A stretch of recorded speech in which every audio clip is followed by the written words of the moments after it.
Bonjour, toi qui m'écoutes. La méditation du 7 juin a pour titre « Regarder avec amour ». Jésus, l'ayant regardé, l'aima et lui dit « Il te manque une chose. Va, puis viens et suis-moi ».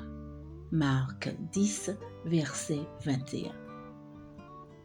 Lorsque Jesse est arrivé à notre séminaire, c'était un jeune homme d'une vingtaine d'années qui venait de gagner un concours de Mister dans un pays européen que par souci de discrétion, je préfère ne pas identifier.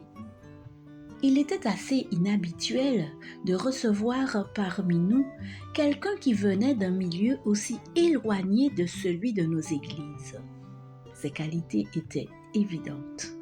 Jesse était un jeune homme splendide, en bonne santé, avec une belle allure et de très bonnes manières.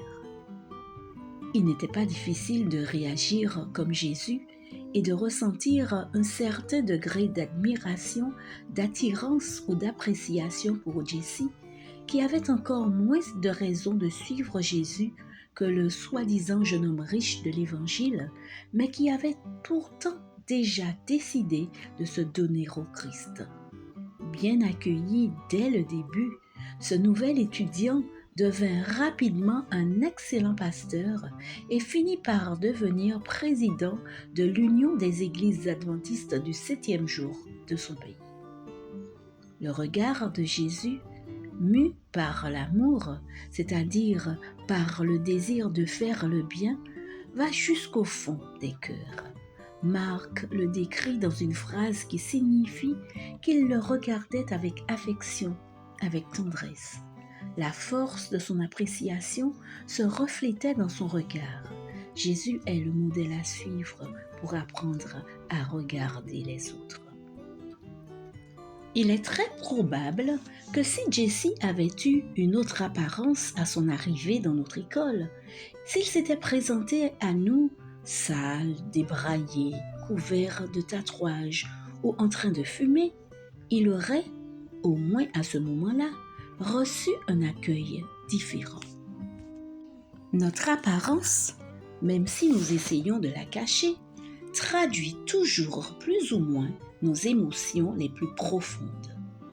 Certains, comme dans le cas de Jésus, expriment d'abord de la sympathie et de l'affection. Plus tard, le regard du maître se voile de tendresse et de tristesse, déçu par la décision du jeune homme de ne pas le suivre pour l'instant. Jésus continue à le regarder avec amour. Il sait que ceux qui ont reçu son regard empathique, ceux qui se sont sentis vraiment aimés, ne peuvent pas rester longtemps indifférents. Leur vie est illuminée. Celui qui se sait l'objet de l'amour de Dieu, valorisé et aimé, est déjà sur le point de se transformer en un être nouveau. Cher Jésus, j'ai besoin que tu me donnes ton regard afin que je puisse voir en chaque être humain une créature aimée de Dieu, un candidat à la vie éternelle.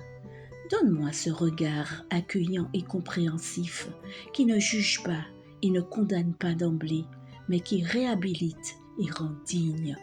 Ce ne sera pas facile, mais apprends-moi à aimer mes semblables à première vue, sans préjugés négatifs, comme tu aimes tous ceux qui viennent à toi. Amen. Bonne journée sous le regard de Dieu.